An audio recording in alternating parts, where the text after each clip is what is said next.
Junkyard Junkie, back here with another video. In today's video, if you're working with a car that still has roll-up windows, I'm going to show you how to take that off today. Just like in this video, we're working on this 2005 Honda Civic. But for you Honda fanboys, I'd love to know what's the justification for still having roll-up windows in a 2005 car. Anyways, let's get into it. Okay, so this is universal. Doesn't matter if you're working on a Honda Civic like this or if it's an older car. All of them are built the same. There's a little retaining clip in here.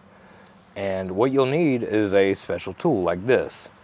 This will go in there and it will release those locking tabs, which I'll show you in a minute. You can also do this with like 2 screwdrivers or 2 picks, but honestly, this tool, if you gotta do it once or twice, it's worth just buying the tool. It's pretty cheap. Okay, so we're going to use this tool right here. And you just want to go right along parallel with the handle. You're going to pull back on the handle just a little bit to get in there. And you should be able to pop that little spring out just like that. And then the handle will come right off. Okay, so if we look right there, we got a channel for this little retaining clip to go. All we do is get it up over. Just push it back in there. There we go.